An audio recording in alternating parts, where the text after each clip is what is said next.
Assalamu alaikum ƴan uwa, barkanmu da kasancewa da Salisu Tech a yau a wannan sabon bidiyon. A ƴan uwa, suna Salisu Absalam kuma da kuka sani.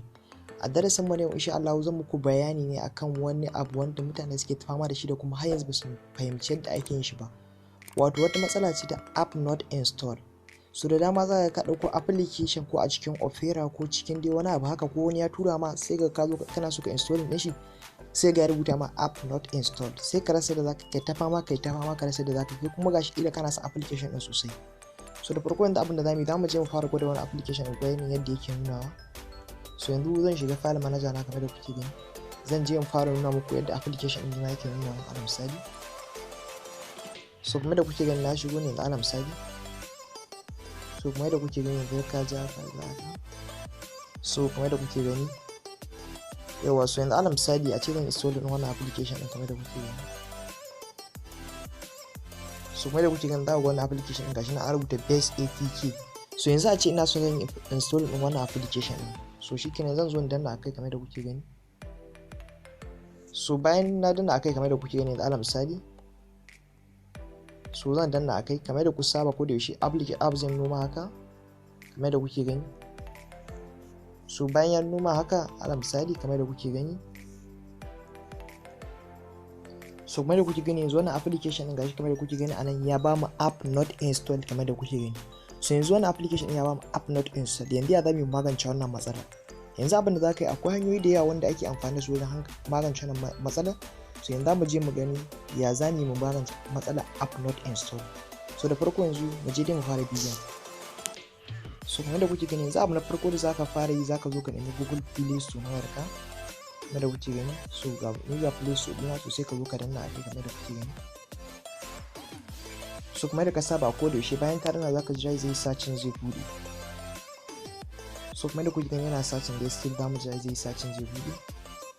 So na manta shi wannan ina ma shi ke, amma dai zaka iya abin nan. So kamar da kuke gani yanzu bayan mun shigo Google Play Store ɗin mu, so za mu jira shi yana searching zai bude yanzu kamar da kuke gani yana searching sai yana searching ne, amma dan jira shi zai abin nan. So kamar da kuke gani wannan Play Store din mu yana searching still har yanzu, za mu jira shi zai dan karasa. So kuma da kuke gani kuma ya gama ko bai gama ba, yanzu abin da zaka yi kawai next zaka bi wannan dan aran da wannan wasu ƴan laikar da gani kwaya uku a kwance, sai ka zo ka danna akai kamar da kuke gani. So bayan ka danna akai zai noma wani zaɓi kamar haka, sai ka ja ƙasa. Idan ka ja ƙasa zaka ga inda aka sa Play Protect kamar da kuke gani, sai ka danna akai. So bayan ka danna zaka ga ya kawo ka cikin wata fuska. So kamar da kuke gani yanzu idan ya kawo ka anan wannan Play Protect din kamar da kuke gani, kun ga nan ka zo zaka ga an ce gashi nan scan device for security threats. A gani a ƙasa kuma ka lura ga a rubuta Google will regularly check your device and prevent or warn wannan gashi nan about potential harm. So kuma da kuke gani yanzu wannan shi ma wannan dina magana ne akan harmful wannan application, irin application din da wani yana ga ma zai tashi duk wani application da zai shiga cikin wayarka. So wannan matsalar app not installed din yawanci idan muka install wannan application daga Play Store bane kake fuskantar wannan matsalar. Idan ka install din application daga cikin Google Chrome ko wata browser haka, to idan shi wannan Google Play Protect din bai yadda da wani application din ba, to zai samu app not install. So yanzu abin da zaka yi kawai sai ka zo ka ɗeba shi dama nan wannan alama da kuke gani, sai ka danna akan close kamar da kuke gani. So in ka danna haka zai tambaye ka nan ma haka kamar da kuke gani, your device will no longer be checked for security threats. Are you sure you want to disable this protection kamar da kuke gani. So nan ma yana gaya ma cewa wannan wai ka ba ta ƙara cikin ɗin kowane application ba, ka yadda cewa za ka yi disable ɗin wannan protection sai ka danna OK kamar da kuke gani. So bayan ka danna OK shikenan za ku ga ya mutu haka ala misali. So wannan ita ce hanya ta farko da za ka yi amfani da ita. So sai hanya ta biyu ta kuma za ka zo ka nemi setting na wayar ka, ya danganta da yanayin wayar da kake amfani da ita da farko. So yanzu ni zan shigo cikin setting na wayar ta kamar da kuke gani. Yawwa, so bayan setting ɗinka ya buɗe za ka zo ka ja ƙasa kamar da kuke gani. So za ka zo still dai za ka zo ka ga inda zan zawo an sa Google kamar da kuke gani, sai ka zo sai ka danna akai kamar da kuke gani. Bayan ka danna shi ma za ka jira zai ɗan sacin shi ma zai buɗe kamar da kuke gani. kamar da kuke gani shi ma bayan ka danna za ka jira zai sacin zai buɗe ma. so shi ma dai yana dan sacin ne. Yawwa su kuma da kuke gani shi ma bayan ya buɗe ma fuska kamar haka shi ma zaka ja ƙasa ala misali kamar da kuke gani zaka ja ƙasa zaka wani zaɓi kusan na biyu na ƙarshe zaka rubuta security kamar da kuke gani sai ka danna akai. So bayan ka danna shi ma zaka ga ya nuna wani zaɓi mai suna gashi nan play protect kamar da muke magana a can, to shi ma sai ka zo ka danna akai. Idan baka samu damar shiga ta cikin play store to shi ma nan zai baka dama sai ka shigo nan ma shi ma ka zo ka shiga wannan play protect din. So bayan ka yi wannan shi ma sai ka zo ka fito kamar da kuke gani sai ka fito. So bayan ka fito haka ala misali to zaka zo ka nemi inda app and notification sake, ya danganta da yanayin wayar da kake amfani da ita. Zaka dai ka nemi inda dai application suke a cikin wayarka sai ka danna akai. So kuma da kuke gani bayan ka danna sai ka danna zaka zo ka shiga nan see all apps, ya danganta da yanayin abin nan ɗinka. So bayan ka danna inda zaka zai yi sacin zai buɗe ma fuska kamar da kuke gani yana loading kamar da kuke gani. Dan uwa ka daure ka wannan bidiyon tun daga farko har ƙarshe domin idan ka ɗaga kalla domin ko ɗan ya kai missing ɗin wani step to zaka iya balle ka fahimci da abin da ya kasance ba. So kuma da kuke gani yanzu bayan ka shigo haka ala misali so zaka zo ka ja ƙasa zaka nemi inda Google Play Store yake. So zaka nemi Play Store kamar da kuke gani. So yanzu mun zo kan wannan Play Store ba Google Play Service ba kamar da kuke gani, wannan ba shi ba, wannan Play Store gashi nan a ƙasan shi kamar da kuke gani. Wannan gashi shi zamu ɗauka, wannan gashi nan Google Play Store kamar da kuke gani, to sai ka danna akan shi. So bayan ka danna zai noma akai, inda abin da zaka yi ne kawai kai ka zo ka danna nan kamar da kuke gani disable sai ka danna akai kamar da kuke gani. So bayan ka danna zai tambaye ka haka, zai tambaye ka if you want to disable this application sai ka zo nan ka sa a yanzu sai ka ce disable app ka bashi dama kenan. So yanzu zai ma disable app din kamar da kuke gani yanzu bayan kai haka a nan gurin kan lura za ka rubuta disabled, wato application ya riga ya disable yanzu ba shi akan waya kamar da kuke gani. So sai ka fito nan ma sai ka fito kamar da kuke gani.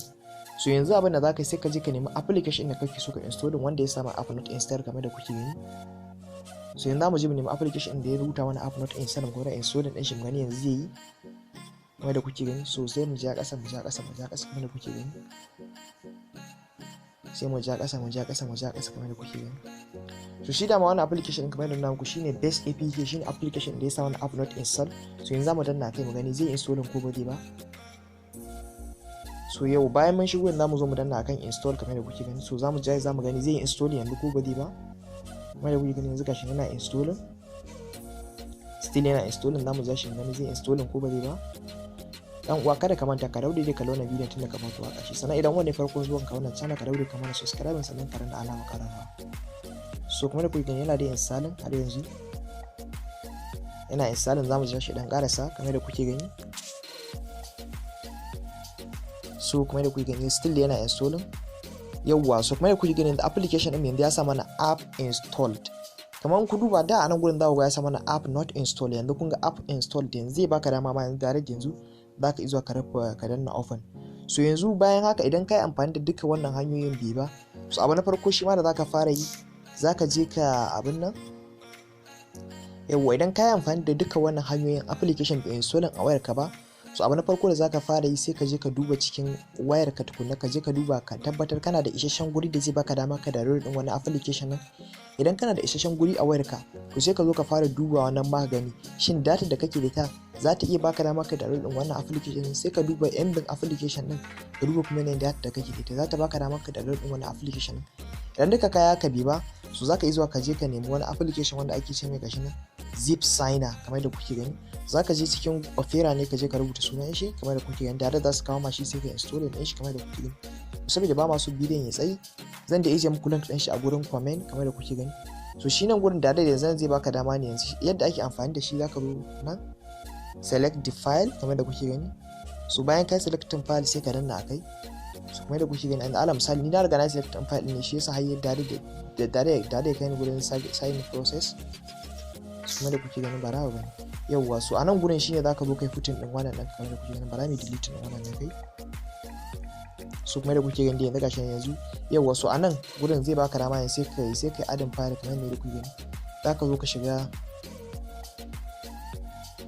yawwa kamar da kuke gani yanzu kana so kai adin application din da zaka yi sign din shi application da ya installing a wayarka wanda duka kai following din wannan hanyoyin da mun bayar bai ba to zaka iya gwada wannan shi kuma Allah yadda zaka iya samun sa'a yi.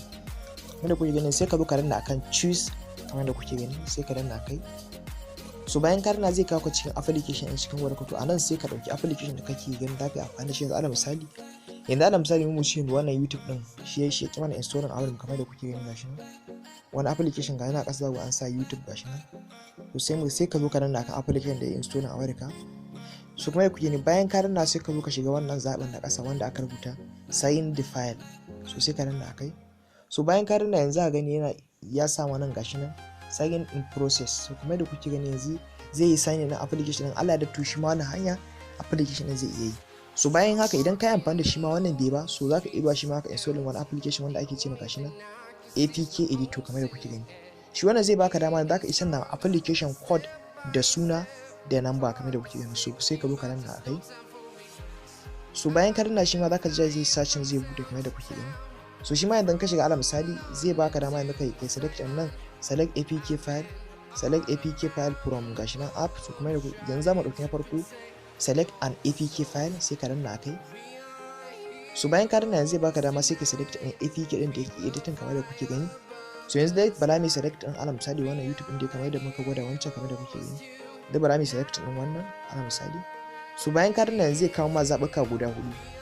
Kamar da kuke na farko an ce full edit, na biyu simple edit, na uku common edit. To yanzu bara mu zo mu shiga common edit kamar da kuke gani ala misali. So bayan ka shiga ala misali yanzu shi wannan common edit din kawai zai baka dama ne zaka iya canza mai suna ala misali nan gurin, sannan zaka iya zuwa nan ka canza mai wannan version code kamar da kuke gani. Kun san shi kowane version na application yana da code nashi. Sannan sai version name shi ma zaka iya canza mai version, sannan sai minimum SDK version shi ma kamar da kuke gani. Yanzu ala misali nan zamu iya canza mai suna nan da kuke gani na farko yanzu ala misali zaka iya ka canza mai application din suna yanzu ala misali kamar YouTube yanzu zamu iya rubuta Google a wurin ala misali idan muga dama.